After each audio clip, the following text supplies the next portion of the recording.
सभी राष्ट्रवादियों का स्वागत है पॉलिटिकल बज़ में। दोस्तों, म्यांमार से बहुत बड़ी अपडेट आ रही है।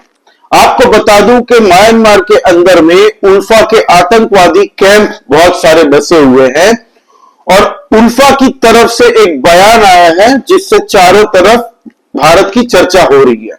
उल्फा के आतंकवादी संगठन पे भारतीय फौज ने 100 से अधिक ड्रोन से हमला किया, जिसमें 3 से 4 बड़े उल्फा आई के कमांडर मारे गए हैं और 18 से 19 बुरी तरह से जख्मी हैं। आपको बता दूं, इसकी पुष्टि भारत की तरफ से नहीं की गई है, इसकी पुष्टि खुद उल्फा के आतंकवादी संगठन ने की है।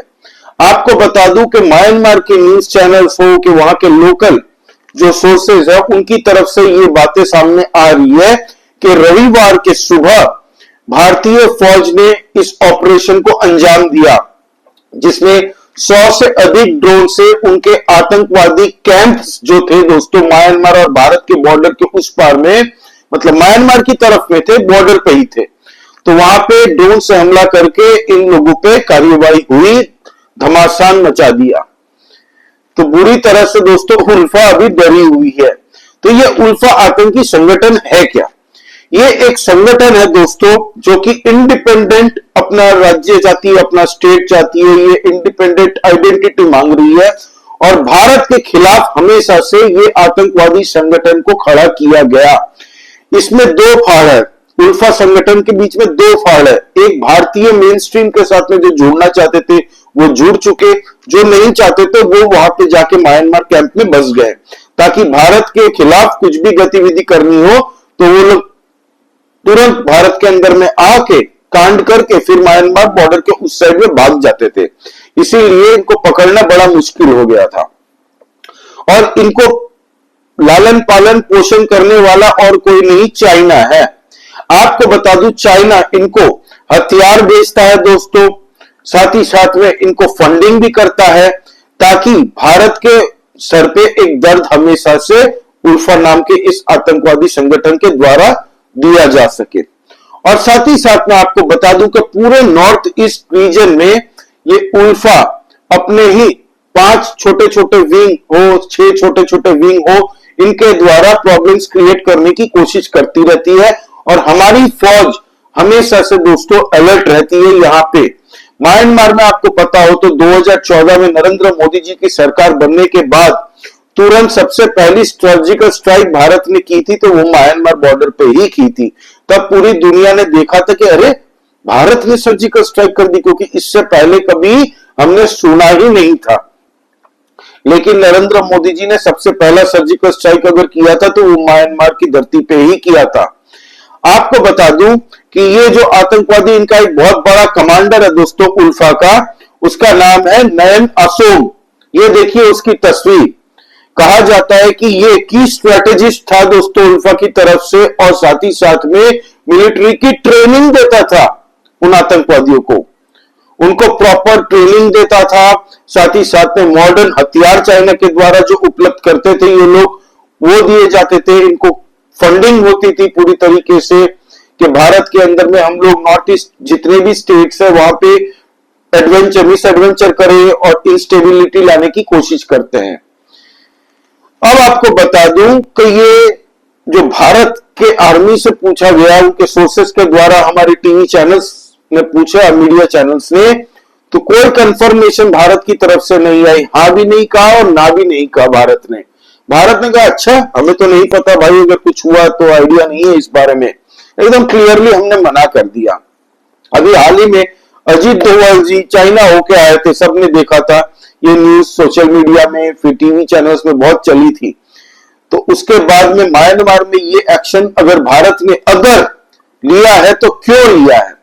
आपको बता दूं, कुछ टाइम पहले मोहम्मद यूनिस जो बांग्लादेश का एक केयर टेकर है दोस्तों, जो खुद को प्रधानमंत्री बनाना चाहता है, वो चाइना जाके कहता है कि पूरा का पूरा नॉर्थ ईस्ट हम लोग खोल देंगे अगर चाइना इन्वेस्ट करता है। जो भारत और बांग्लादेश का रंगपुर इलाका है दोस्तों, वहां पे अगर चाइना कुछ करना चाहता है तो वेलकम है, आप इन्वेस्ट कीजिए बांग्लादेश के अंदर में। ये बात कही थी, तभी हमारे देश की इंटेलिजेंस एजेंसी को भी स्ट्राइक हुआ था कि भाई ये करना क्या चाह रहा है। आपको बता दूं कि ऐसे ही नहीं कहा था, क्योंकि चाइना, बांग्लादेश और पाकिस्तान, इन तीनों के बीच में एक पैक्ट हो चुका है आज की डेट में। ये सोशल मीडिया में इनकी तस्वीरें भी आ रही है। Pakistani army general foreign minister हो, बांग्लादेशी फॉरेन मिनिस्टर हो और चाइना के फॉरेन मिनिस्टर, तीनों की तस्वीर अभी महीने दिन के पहले आई थी सोशल मीडिया में हो, टीवी चैनल्स पे। तो पता चलता है कि इन तीनों ने हाथ मिला लिया है दोस्तों भारत के खिलाफ एक तरीके से मिस एडवेंचर करने के लिए। पाकिस्तान तो ऑपरेशन सिंदूर के बाद में इस तरीके से बर्बाद हुआ है दोस्तों कि अब वो उसके पास हिम्मत नहीं बची है कि भारत के साथ में मिस एडवेंचर वो खुद सामने आके करे या कोई भी छोटी मोटी आतंकवादी घटनाएं भी करे, क्योंकि आतंकवादी घटना अगर होगी कहीं पे भी भारत के अंदर में तो पहला तो पाकिस्तान ही जाएगा, ये पाकिस्तान समझ चुका है।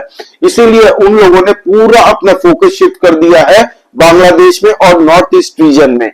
और इसमें बांग्लादेशी फौजियों को, उनके जमाते इस्लामियों को कहा जा रहा है कि आईएसआई पूरी तरह से ट्रेनिंग दे रहा है, प्रॉपर फंडिंग कर रहा है बांग्लादेश के अंदर में। और नॉर्थ ईस्ट रीजन जो भारत का है बहुत बड़ा ही सेंसिटिव इलाका है दोस्तों।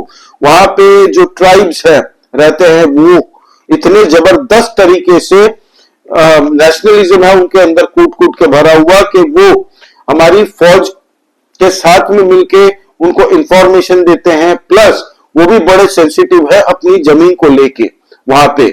तो चाइना चाहता है कि आस्ते आस्ते हम उल्फा को पैसे देते रहे, हथियारों की मदद करते रहे और एक तरीके से सेकेंडरी लड़ाई हम लोग लड़े, क्योंकि भारत के साथ में डायरेक्ट तो कॉन्फ्लिक्ट में आएगा नहीं चाइना। पैसे देके अगर कोई और उसकी लड़ाई लड़ रही है मिलिशिया की तरफ से तो वो उल्फा ही है आज की डेट में। और उल्फा जो आतंकवादी संगठन है एक तरीके से दोस्तों वो म्यांमार के और भारत के बॉर्डर में ही बैठता है, क्योंकि भारत के अंदर में ये लोग बीच बीच में आते हैं, मिस एडवेंचर करते हैं, वहां के गांव कबीले के लोगों को हाईजैक करके धमकाते हैं, उनसे छीन छान लेते हैं सामान और फिर वहां पे चले जाते हैं भाग के म्यांमार में, ताकि भारतीय फौज उनको पकड़ ना सके। और भारतीय फौज दोस्तों स्पेशल फोर्सेस हो या हमारी इंडियन आर्मी हो या बीएसएफ हो, पूरी तरीके से वहां पे तैनात है।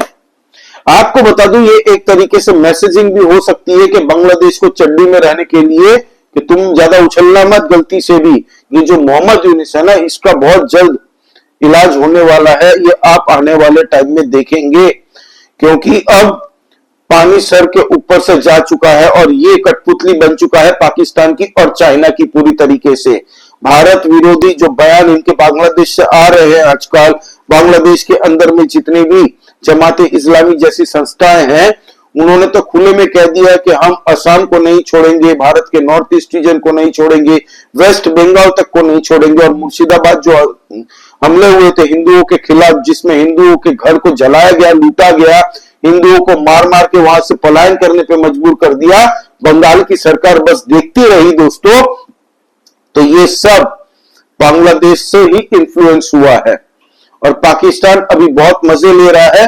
खैर पाकिस्तान की तो बैंड बजाएगा, बलूचिस्तान हो या फिर अफगानिस्तान हो, और भारत तो वैसे ही वो भारत से कभी कॉन्फ्लिक्ट में नहीं आएगा।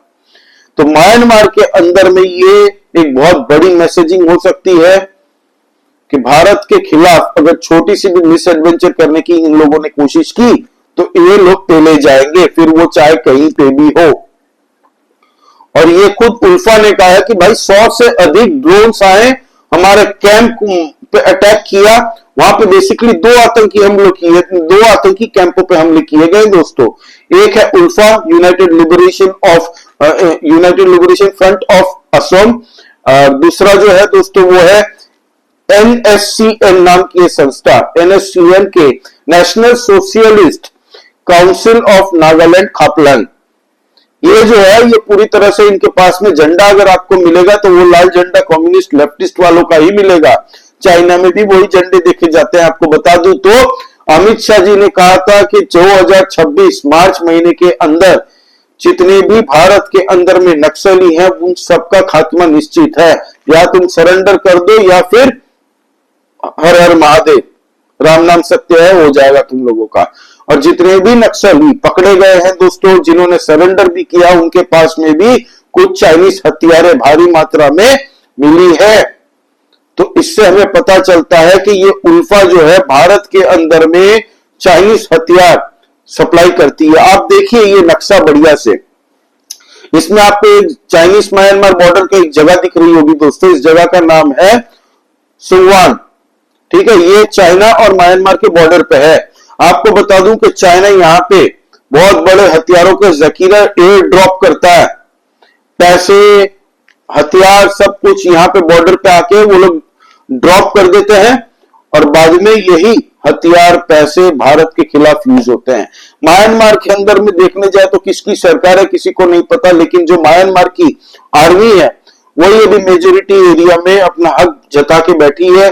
उसको भी चाहिए पूरी तरह से चाइना कोशिश कर रहा है इन्फ्लुएंस करने के लिए, और वहां पे छोटे छोटे आर्मी के टुकड़े खेमे बहुत सारे बटे हुए हैं।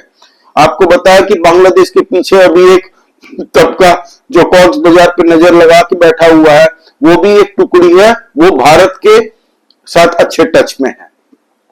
तो ये थी दोस्तों एक छोटी सी अपडेट। आपका इस बारे में क्या कहता है, आप क्या सोचते हैं दोस्तों, ये क्या भारत ने किया होगा या उल्फा अपने से ही सबूत दे रहा है और कह रहा है कि हमें बचाओ, भारत ने हम पे ड्रोन से हमले कर दिए, हमारे 4 कैंप तबाह कर दिए, 3-4 बड़े कमांडर हमारे फूक गए धूल हवा में, और साथ ही साथ में 18-19 जन की बुरी हालत है, शायद बचेंगे कि नहीं मरेंगे पता नहीं है। तो ये आरोप जो लगा रही है उल्फा, बाकी हमारी इंडियन आर्मी की तरफ से तो कोई हाँ भी नहीं आया ना भी नहीं आया, भाई मना कर दिया कि नहीं हम इसमें इन्वॉल्व नहीं है, हमें पता भी नहीं है। तो देखते हैं क्या होता है दोस्तों, क्लैरिटी अगर इंडियन आर्मी की तरफ से प्रेस कॉन्फ्रेंस हुई और ये बताया गया तो हमें अपने आप पता चल जाएगा। कोई भी नई अपडेट आती है इसको लेके तो मैं डेफिनेटली आप लोगों से शेयर करूंगा। प्लीज सब्सक्राइब करिए इस चैनल को दोस्तों, लाइक कीजिए इस वीडियो को। जय श्री राम, सभी सनातनी और राष्ट्रवादी भाइयों को जय हिंद, वंदे मातरम।